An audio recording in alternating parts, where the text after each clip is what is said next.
نظم ہے وادی لولاب، علامہ اقبال اس کے شاعر ہیں۔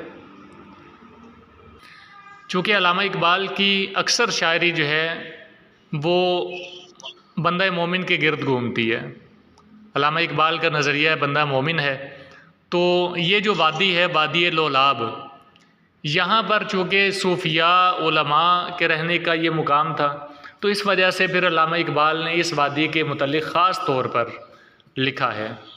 اور وادی لولاب جو ہے سری نگر میں بارہمولہ کے درمیان واقع ہے۔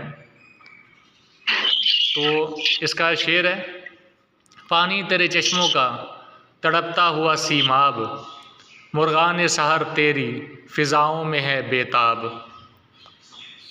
سیماب اس کا مطلب ہے پارا، مرغان سحر صبح کے پرندے، بےتاب بے قرار۔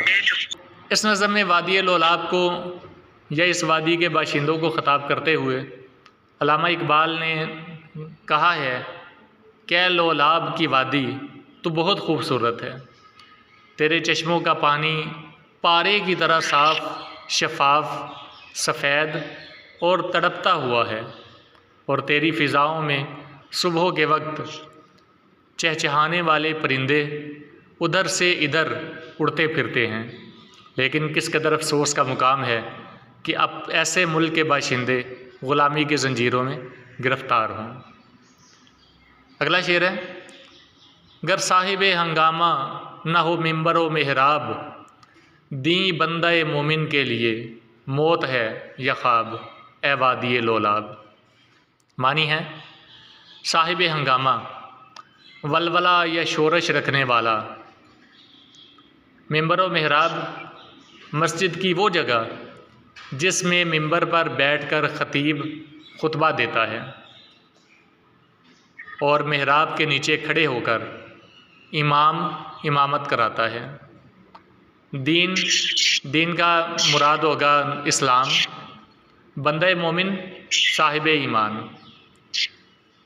تشریح ہے کہ اگر تیری مسجدوں کے خطیب اور امام اپنے دلوں میں دین کے لیے صحیح تڑپ اور ولولہ نہ رکھتے ہوں، اور اگر مسجد کے ممبروں اور محرابوں سے لوگوں میں آزادی اور جہاد کا ولولہ پیدا کرنے والی آوازیں نہیں اٹھیں، تو پھر ان کے دین کو دین کہنا غلط ہے۔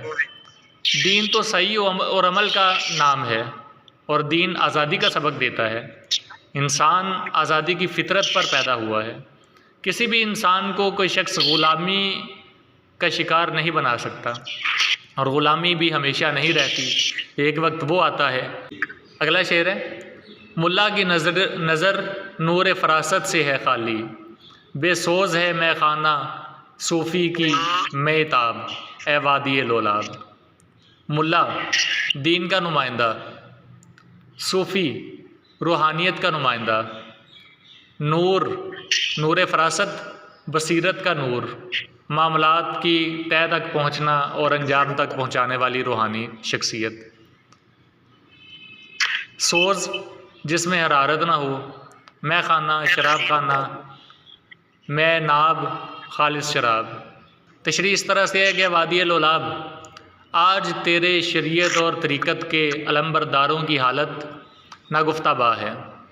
شریعت کے حامل مولوی، ملا اور علماء بصیرت کے اس نور سے بے بہرہ ہیں جس سے وہ مسلمانوں کو درپیش معاملات کی اصلیت کو پا سکیں اور انجام تک کو دیکھ سکیں۔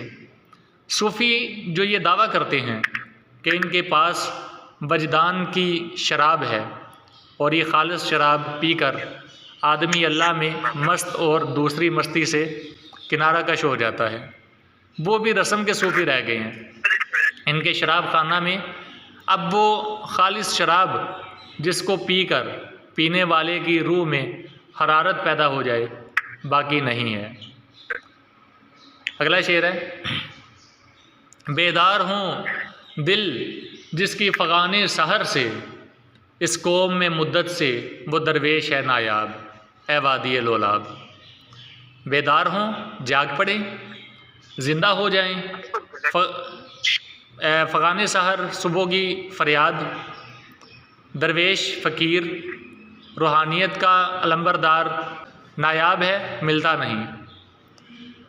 تو اس کی تشریح اس طرح سے ہوگی کہ مسلمان کو اور مسلمان کے معاشرے کو خالصتاً اللہ کے لیے وقف کر دینے اور اسے دنیاوی حرارت و ہوس سے آزاد بنا دینے کا کام صرف درویش کرتا ہے۔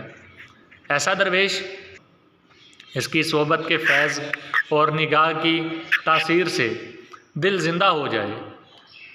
دل زندہ ہونے سے مراد دلوں کی وہ زندگی نہیں جو ان کو ہمارے سینے میں دھڑکا رہی ہے، بلکہ یہ ایک روحانی زندگی ہے جو ان کو غیر اللہ کے بتوں سے خالی کر کے اور بعد میں اللہ کو بسا کر حاصل ہوتی ہے۔ مرد درویش کے صبح کے وہ نعرے، مطلب صبح کی آہوزاری اور وہ فریادیں جو وہ دنیا کی حرص و ہوس سے منہ موڑ کر ذکر و فکر کی صورت میں اللہ کے حضور کرتا ہے، اس کی صحبت میں بیٹھنے والے پر بھی اس کا اثر ہوتا ہے اور ایک خاص قسم کی روحانی تبدیلی ان میں انسانیت کی اور مسلمانوں کی۔ علامہ اقبال اس بات پر افسوس کا اظہار کرتے ہیں کہ اب ایک مدت سے مسلمان قوم میں اس قسم کے درویش پیدا نہیں ہو رہے۔ لوٹ کھسوٹ کرنے والے اور اپنی خانقاہوں کی دنیاوی رونق بڑھانے والے تو بہت ملیں گے، لیکن اللہ کا وہ درویش جو خالصتاً اللہ کے لیے جیتا اور مرتا ہو، وہ جس کی مرضی اللہ کی مرضی میں گم ہو جائے، وہ ایسا درویش جو ہے وہ دنیا کے اندر نہیں ملتا۔ تو علامہ اقبال جو ہیں وہ اس بات کی خواہش رکھتے ہیں کہ کوئی ایسا اللہ کا درویش آئے، کوئی ایسا اللہ کا ولی آئے کہ جو آ کر مسلمانوں کو غلامی کی زنجیروں سے آزاد کروائے، چونکہ غلامی کی زنجیروں سے نکلنا صرف اور صرف سیاست دانوں کا کام نہیں، بلکہ اقبال کے نزدیک سب سے پہلا یہ کام دین اور مذہب کا ہے، سب سے پہلا یہ کام علماء کا ہے، سب سے پہلا یہ کام صوفیاء کا ہے۔